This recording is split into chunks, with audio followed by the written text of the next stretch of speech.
What's going on, YouTube? Welcome to episode 98 of the U.S.S. Enterprise D tutorial.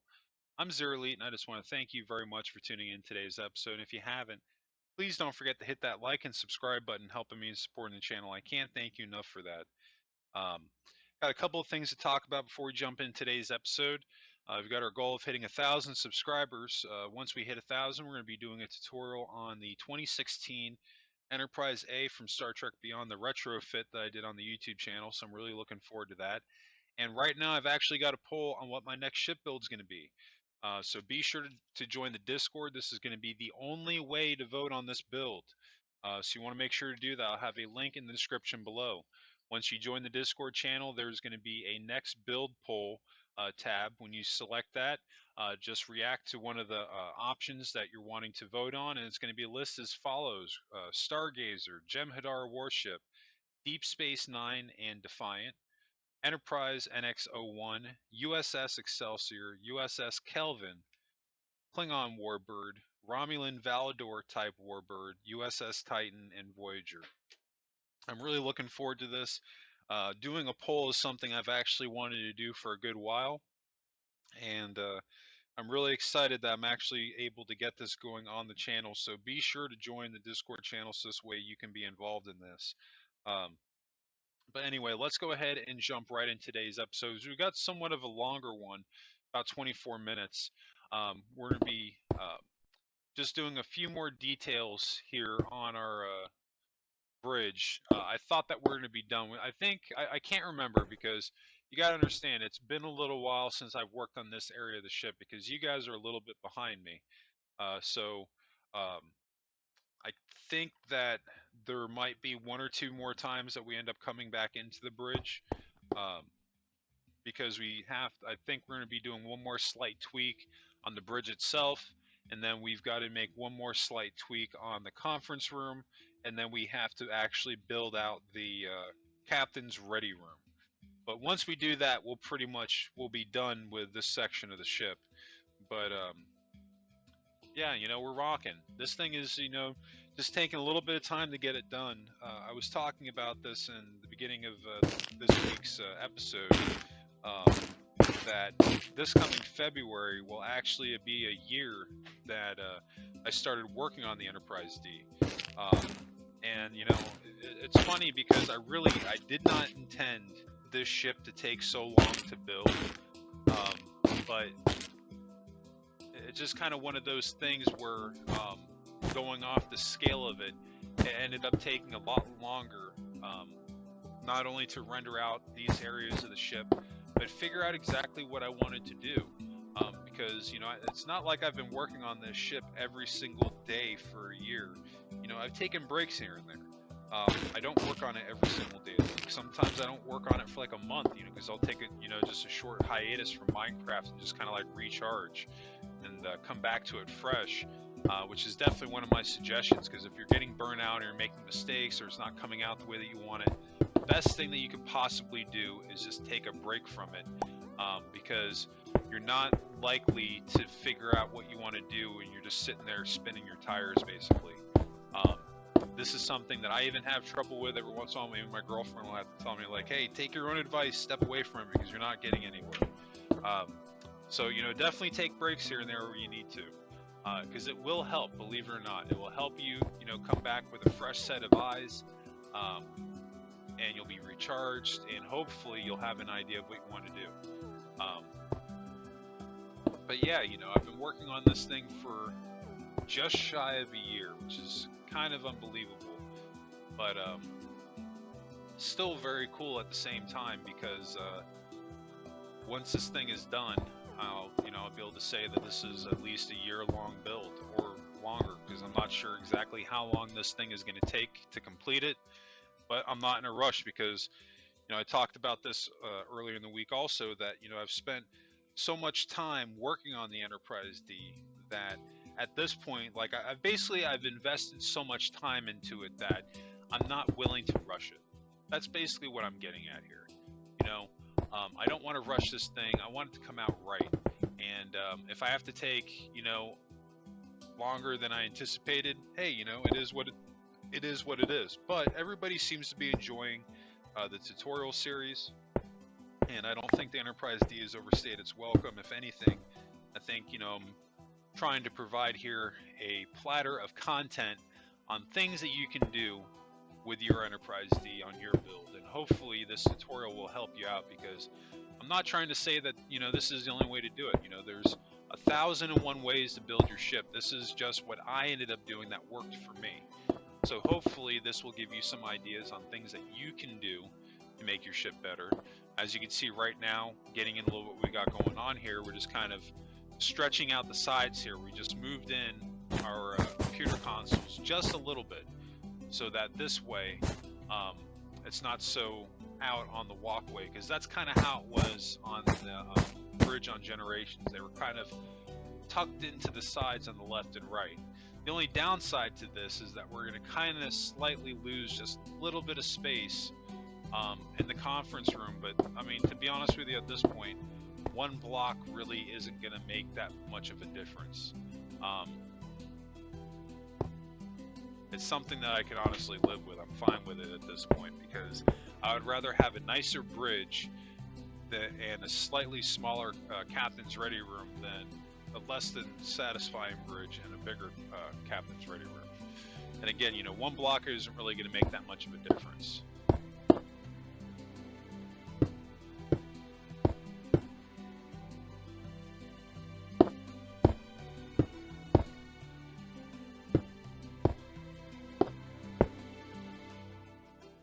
And seeing that change there, I mean, I think that honestly helps. It makes the room look a little bit bigger. It doesn't feel like those side consoles now are so up on the walkway here.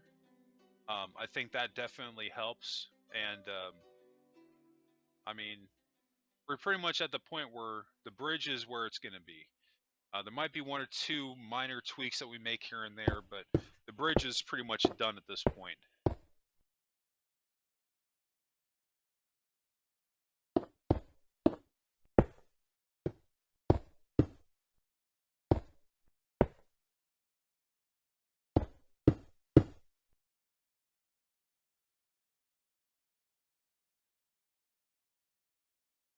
And I'm thinking that this doorway here for both what's going to become the restroom, and then on this side, the captain's ready room, we're just going to move that back by one.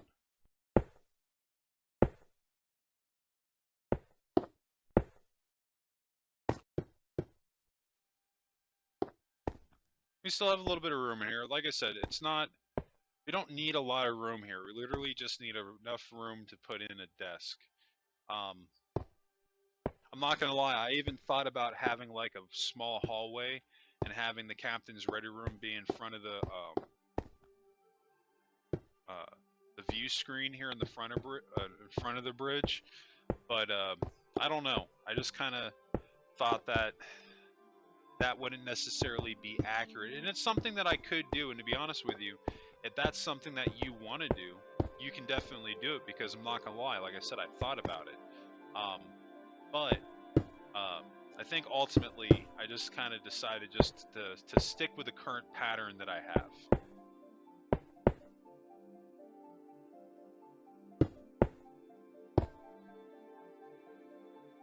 You can see even the front area here, we're just making this ever so slightly bigger than what we had a few moments ago. Using the same pattern, we're just literally bringing it back with a cut line by one block.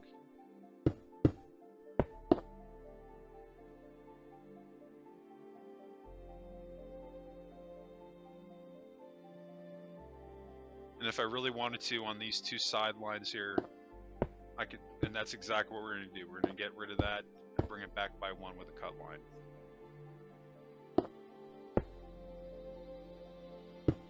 This way the view screen is nice and flat, and it looks just a little bit better, because now it's actually going with the pattern.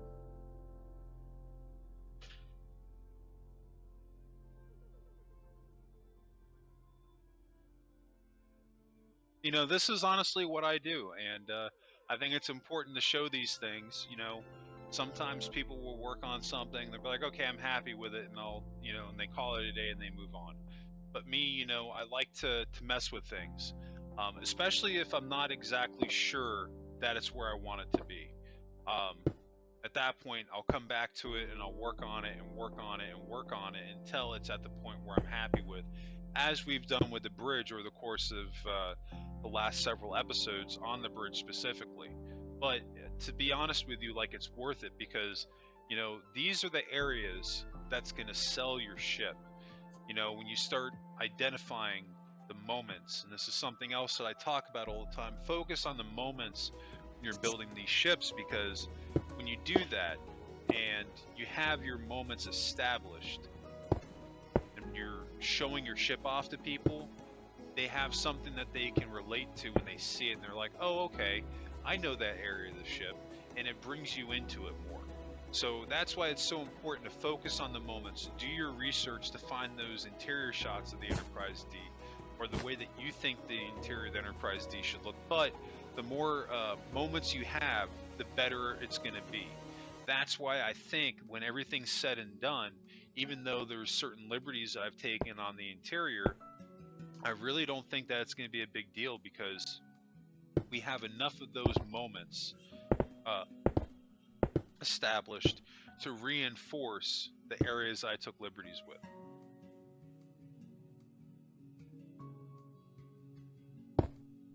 Now, this white concrete line here on the actual outline of the outside of the bridge itself, I want to talk about this because if you haven't noticed, at least on the sides here, I'm going to do this, where I'm swapping those blocks out for half slabs.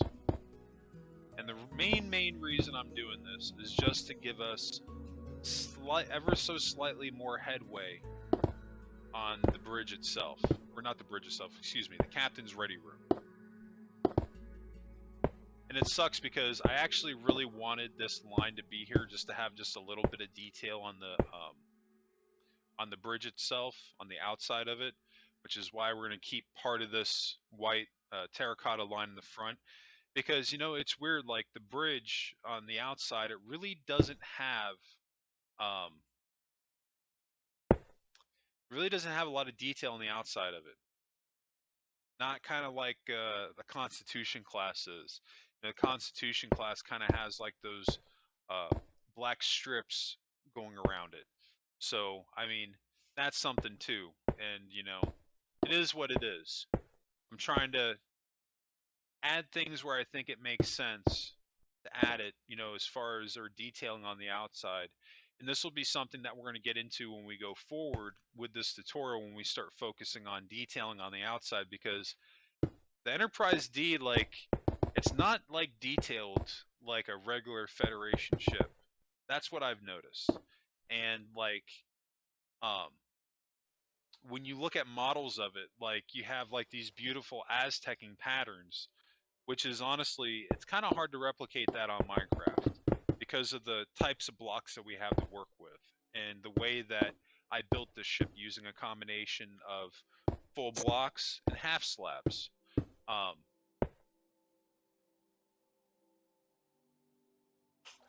but you know, that's going to be a challenge in itself, and I think that'll actually be a lot of fun, because what it's going to force us to do is we're going to have to look at screenshots of the exterior of the Enterprise D and pull little details here and there, because I've pretty much decided at this point that I'm not going to do the Aztecing, and if I do, it'll be very subtle. I haven't even begun to mess with it because I'm still thinking about what I want to do. I found a couple of models that kind of look like what I would like to do, um, but I'm still basically thinking about it, if that makes sense. Um,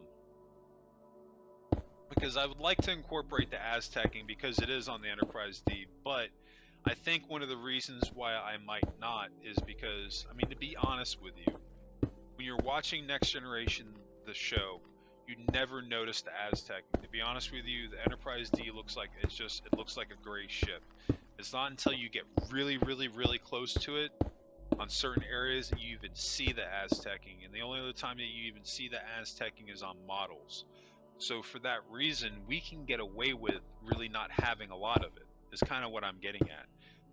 But also, you know, this is why it's going to be important to find those screenshots of the models and things like this, because there's going to be other details that we need to look at. But that's where the problem is going to lie too, because the Enterprise D doesn't have a lot of detailing other than the Aztecing. But we'll get into that going forward.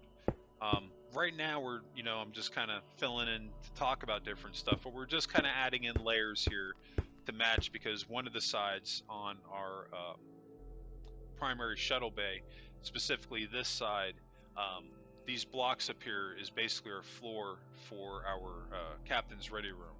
And we had to add in a couple of more layers, and now I'm just trying to make it match and fill it in so it looks like we intended to do this from the beginning.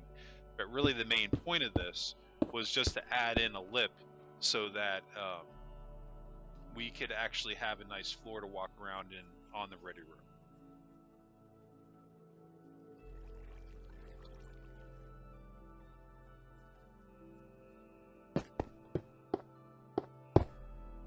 I think one of the things we're actually going to end up doing here, I haven't actually built it yet, but like this main center of this room we're at right now, this is supposed to be like a cargo turbo lift, and I think I'm actually going to convert that into a cargo transporter room.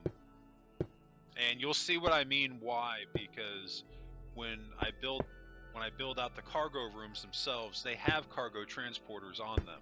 And it just kind of made sense to me that, instead of an elevator, you'd have, a transporter just to transport the stuff to that room itself to make things a little bit easier. So I think that's going to be a thing. I haven't built it yet. I'm still kind of thinking about exactly how I'm going to do it, but that's 110% going to be a thing. Anyway, we're going to be moving on. Now we're back up into the bridge, and we're working in what's going to become the captain's ready room. We're just kind of filling in the walls here to make this room look nice and pretty, so this way we can actually put in a desk and maybe put in some carpeting for the floor, so this way our floor isn't white. I'm clearing out some of this back wall here because I might actually put a bed in there or something for Picard to lay down, because that is something that he had. I'm not necessarily sure if it was on the Enterprise D, but I do know that on the ready room on the Enterprise E, he had a bed in that room. I'm pretty sure that he did. It wasn't in the same room. I think he had like a sub room inside the ready room where he could lay down if he wanted to. And that's honestly the idea that I got for it. I was like, well, I could maybe do that on the Enterprise D2 and get away with that. I don't think anybody would bat an eye at that if I did it.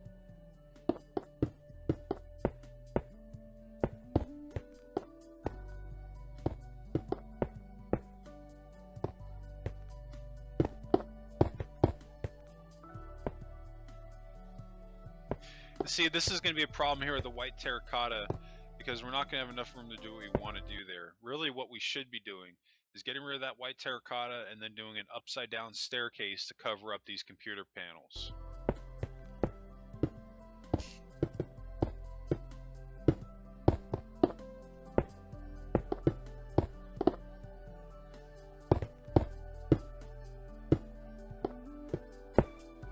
But I don't think that's something that I do just yet. Pretty sure I don't even do that in this episode. And see, this is the problem too, without having those terracotta half slabs. It's going to make it difficult to keep the color of this room consistent.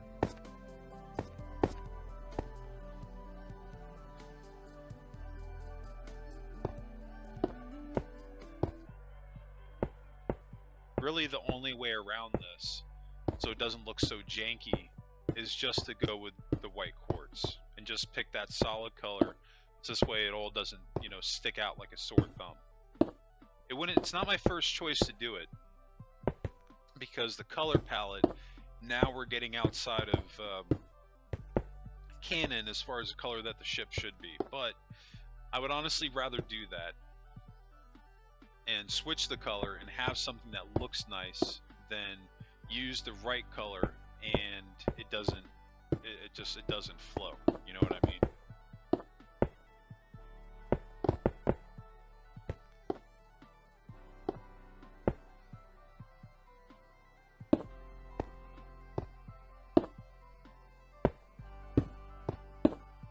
Yeah, know, so we've got that doorway there. What eventually going in there, that would be the area where Picard can lay down, take a nap, whatever he wants to do to relax when he's not needed on the bridge, but he doesn't necessarily want to go all the way back down to his quarters.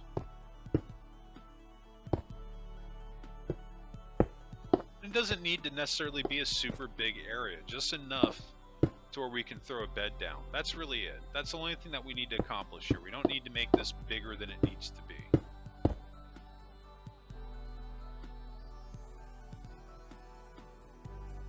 Now, I'm trying to remember if I did it in this episode or not, but no, those computer screens that's kind of bleeding into Picard's ready room here. We did upside down staircases. That would give us like a nice curve on the roof, but it would also cover up those consoles so you couldn't see them. And that is something that I'm going to do, so if you want to go ahead and do that, feel free. Just bring it going all the way back to the wall.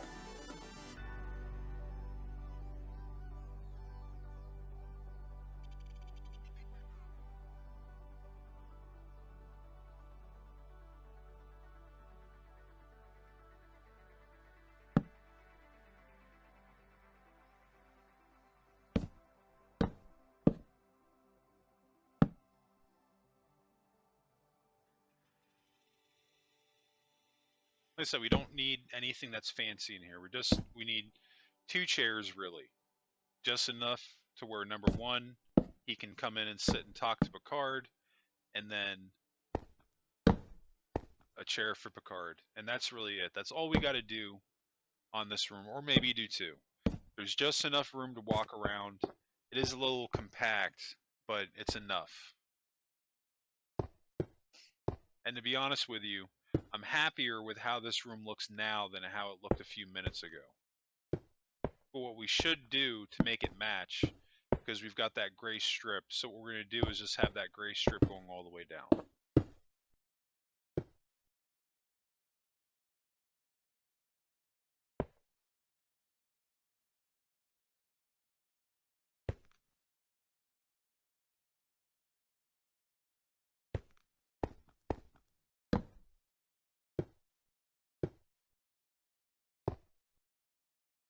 And I mean, I'd like to have the 2 chairs, but I think the only problem with it is that it does kind of cramp this room up, and it's canon, but I think that it would be easier if we just do the single chair, just for the sake of not cramping up the room. And now what we're going to do is we're going to go in with the carpeting. Now the only crappy part is that underneath the desk we can't do any carpeting, so there's going to be a strip of the white. But there's really nothing that we can do about that. You know, it is what it is.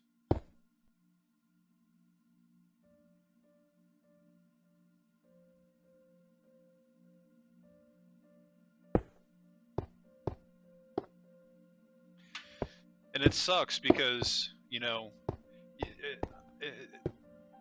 well, what I'm trying to say is I had a brain fart there. It's important to pick and choose your battles, what you want to build, what you want to focus on, because to get this room the scale that it needed to be, we would have had to make our entire ship bigger. And these are things to think about. I mean, seriously. And just think about that for a second. Just to have Picard's ready room the size it needs to be, I would have had to make this whole ship bigger. So you got to ask yourself that question. Is it honestly worth it to, you know, essentially have to, well, we wouldn't essentially, we'd have to rebuild the whole ship just for one little room. So you can understand now why I'm really not beating myself up over it, because, you know, I'm not necessarily happy about the size of Picard's room, but it's just one of those things where it's like, you know, I've pretty much built this ship to the maximum size that I possibly can within render, that you can see the ship, to keep it within its proportions. And I'm happy with that, because that's something, and I'm not trying to critique anybody else's builds on here, it's just, when I do my builds, I like to do research every once in a while and see what other people have done, just to get an idea. And maybe just to get an idea, maybe some of the problems that they ran into, so I can anticipate these things for my own builds. Especially with the Enterprise D, because I'd never built a Galaxy class before, let alone a ship this massive. And it's just something that I noticed that the people that were trying to build a 1-for-1 Galaxy class, the ship ended up being so unbelievably massive that it became impossible to proportion your ship out. Now, while certain sections look great, it's just something that I noticed, and I'd be seeing sections of them, like, man, like the engines look a little bit smaller, the pylons look a little bit small, and when you're looking at just that area of the ship on those full scale builds, like, I'm sure it probably looked right at the time, but what I'm getting at is that when you can't zoom out and look at the whole ship to proportion it out, and that was one of the tools that I use when I build my ships. I start with my saucer, and I proportion everything from the saucer. When you do this, it's going to make the sizing on your ship exact, or close to exact, on what it's supposed to be. And that's one of the reasons why my ships, they look so spot on, is because I take the time to proportion them out, and I start with your main area, and I work my way down. And I wouldn't necessarily call myself a full-on artist, but I get that because I used to draw a lot of stuff when I was younger. And one of the things that I learned as an artist was that you start with the head and work your way down. You don't start with an arm. You don't start with a chest or a foot and work your way up. It becomes very difficult to proportion out the ship in that way, or a body that way. You can apply that to anything. You start with the primary thing, you work your way around, and in this case, it's a saucer, and you work your way around it. But that's just another little tidbit here. Kind of rambled on just a little bit, but trying to fill in some of the space here so we're not having so much dead air during these videos. That's something I've been trying to work on, just having consistent commentary, and not necessarily useless commentary that'll help you guys in your builds. Um, but again, this is something that I'm still relatively new to doing. So as I go and the YouTube channel evolves and grows, this will be something that hopefully I'll be getting better at. So if you enjoyed today's video, definitely let me know in the comments section. I really enjoy hearing from everybody. Any questions that you have, comments, or just dropping by to say hey, or any ship builds, be sure to drop a comment below. And of course, don't forget to hit that like and subscribe button, helping me and supporting the channel. I can't thank you enough for that. Excuse me. And new subscribers, don't forget to hit notifications on, so always get notified when those new videos drop. And speaking of new videos, you can always catch my new Minecraft videos dropping Mondays, Wednesdays, and Fridays. And of course, we've got our goal right now to hit 1,000 subscribers. So if you can help me out and share this channel with your friends, anybody that might enjoy shipbuilding or enjoys Star Trek, help me out. I definitely appreciate the help grow the channel a little bit, because we've got the Enterprise A tutorial coming up once we hit 1,000. And also, lastly, don't forget, I've got my first poll going right now on Discord on what my next ship build is going to be. You're not going to be able to include your vote on the YouTube channel. So anybody saying that I don't have Discord and they're submitting their vote on YouTube, I'm not going to count it. The only way that your vote can be counted is if you join the Discord and go under the next poll build and like which option that or which ship that you want to see me do out of the options that we have. Anyway, that's going to wrap it up for me today. I just want to thank everybody again for tuning in today's episode. I hope everybody has a happy and safe weekend, and I'll catch you in the next episode. And of course, what did you make in Minecraft today? Let me know in the comments section.